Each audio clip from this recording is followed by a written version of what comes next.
He's the game director of World of Warcraft. Please welcome Ian Hazzikostas. Thanks for joining us, Oh, Ian. it's my pleasure. So great to be here with you guys. Yes, well, we're happy to have you because there's been so much more Warcraft information than we were prepared for. Yeah, you're not taking a year off, guys. Yeah. You might say you weren't prepared. Oh. You might. Speaking of the devil. Sorry. Yeah. Yeah. So, yes, let's talk. How are you feeling? There's a lot. You had a big mic drop at the end yesterday, being the bearer of good news that we're going to the planet Argus at some point. At some point, patch 7.3. That is ahead in Legion.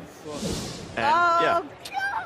it was a fun panel to prepare for. It was one of those, there weren't a lot of challenging sells and like, okay, I don't know if people are going to buy this. I'm going to have to phrase this really carefully. It's like, do you guys like content? How about this? Yeah. And then what if you get a mount and you get it? It's like Oprah style. You all get it. Yeah, that Ian was is the new Oprah. Yeah, You get him out, you get him out. It was a fun hour. Yeah, there was a lot. I mean, I actually screamed out loud a couple times.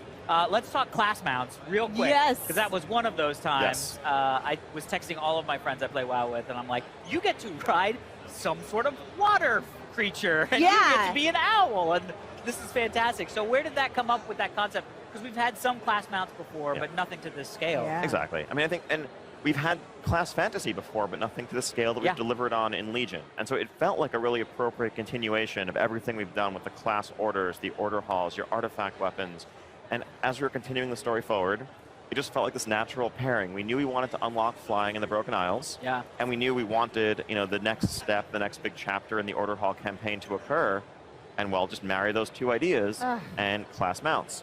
And so we actually, this was a product of a lot of awesome brainstorming sessions among our artists. It was really cool because we actually had almost even representation of all the different classes. So you could have different artists who play the class that they could make the mount for, and threw out different ideas and just made it all happen. Does everyone on the team have Shaman Mount envy? That one is pretty cool. To be fair, really it was also, to be fair, there's also some video editing bias, like in terms of angles, amount of time, the angles that were shown.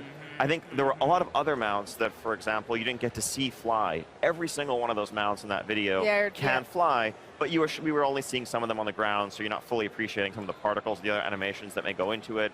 Another little wrinkle that I forgot to mention during the panel yesterday is that some of the mounts actually have different color variants that can change based on your spec. Oh, really? So, interesting. yeah, so the mage disc that you saw, for example, that was just sort of arcane orbs. If you're a fire mage, you'll have fireballs leaving a fiery trail behind you, or ice crystals on a frost mage. Yeah. Or we've heard from shadow priests, for example, who have been confused. They're like, wait, my shadow priest wouldn't feel at home on that white snowy owl. Well, yeah, you would have a shadowy one.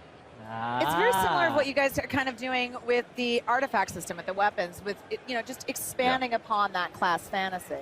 Exactly, and I think, and also I mean, trying to match people's vision of themselves, and it's also a fun aspect of the whole transmog system. I've started to see people talking about like putting together their new mount transmogs that are going to go with the new mount before they get it. Well, it's interesting. Riding gear. It's interesting you say that too, because my entire guild is just obsessed with transmog, and it's just something that I never got into. I'm a collector, and I have all of it, but I never really did it until I started to get my artifact weapon all bomb, and I was like, you know what? I think I need to transmog. Yeah. It's funny that you mentioned that about the things, because we have a social question. At Horde Pony asks, will Inscription ever get its own crafted mount? Great question.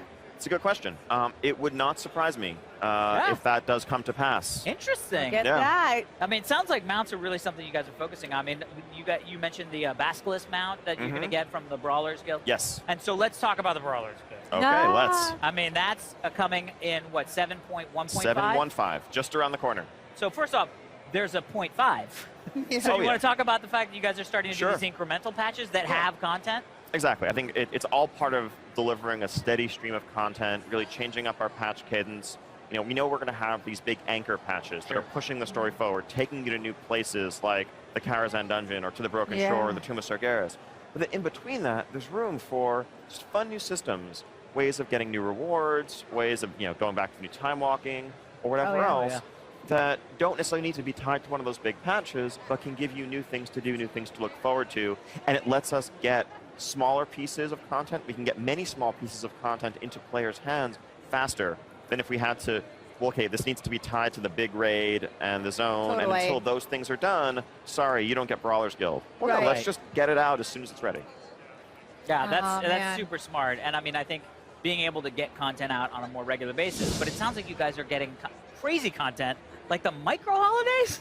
Yep. I mean, as soon as you said it, I was like, I don't understand what that means. And the moment you said the AQ Remembrance Day, I was like, oh my God, this is going to be fantastic. Yep, it's a fun system. It's not quite like a lot that we've done in the game. It's not there for rewards. It's not there for power. It's just there to be something you go and experience, and it's part of a living world. It's part of, Yeah. you know, that is Azeroth. What things would the citizens of Azeroth celebrate? How would they celebrate them? And you can partake as well. And bringing it, you know, we're talking about like different events that are happening in the game and different content, streams of content that you guys are releasing. Yeah. And one of those is just the new Demon and Legion invasions that Ooh, are yeah. happening all over the Broken Yes. Isles, which I was so excited about that in the pre-expansion. So what in that made you guys decide let's bring that back, just because it was so fantastic? Yeah, it was, I mean, honestly, you know, we planned it obviously as a big pre-launch event, but the second we got in there with millions of other people, we could just, the feel of it was palpable. The like hordes of players all on their mounts, zerging from location to location. It really felt like massively multiplayer in a way that few other things in the game can. Yeah. You know, 80 people, 100 people all around you, swarming an enemy commander, taking them down, fighting off the Legion. And we said, okay, there's something really cool here. How do we apply this to make it not just a one-off event? How do we fit this into the Legion expansion going forward? And so it felt like a very natural time in 7.2, where, you know, by the time 7.2 comes around, you'll be very familiar with Val'sharah, Stormheim, and Yep. Azuna. You might not necessarily be wanting to spend all your time there, so you're going to spend most of your time in the Broken Shore. But then, of course, when an assault pops up, rally Right back there. out, Yeah, head back out the zone. right there. But it's going to be the zone with a very different spin on it because, of course, it's under full Legion attack. One of the coolest things in the panel that you guys mentioned just now was the way that you guys decided to design the Legion invasions, that you took it from the stance of a Warcraft 3 Yeah. unit modules. Yeah. Yeah. So, and you kept iterating on that process. So how did that come to be? I mean, it's actually a good handy way of us thinking about almost all of our monster enemy culture kits. Like, what are their units? What is their hierarchy? When we thought about the Mantid, for example, in Mists of Pandaria in exactly the same way, or the Iron Horde, right? What are their siege weapons? What are their casters? What Yeah. distinguishes them? Let's flesh out this whole hierarchy of combat units, of support structures, of vehicles, to make them feel like, you know, a unique army that's not just a reskinned version of humans or orcs or something we've seen before. Yeah, well, speaking of skins, you guys also talked about the fact that artifacts, crazy. When it was announced last year, I was like, I don't know. I don't know. I like looting weapons. Boy, was I wrong. I was like, I don't never need to see another looted weapon in my life. But one of the things that made that so amazing was the artifact skins and the ability for those artifacts to change their looks based on what you do. And I was really impressed with how fast those unlocked.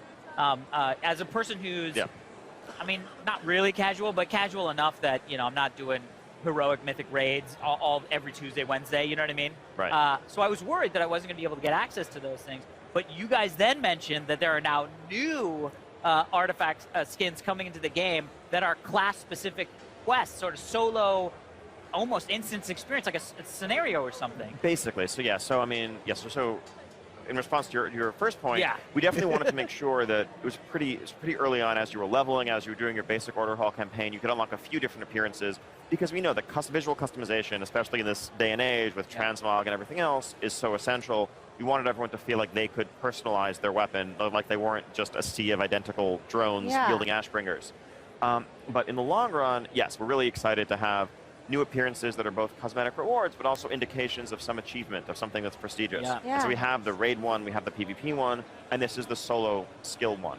And so yes, as you describe, in 7.2, you're going to start out doing a continuation of your artifact quest line for a specific artifact weapon that will lead you to empower the weapon more fully, that unlocks the new traits, that unlocks the new, you know, ability to spend more points, and that's for everybody.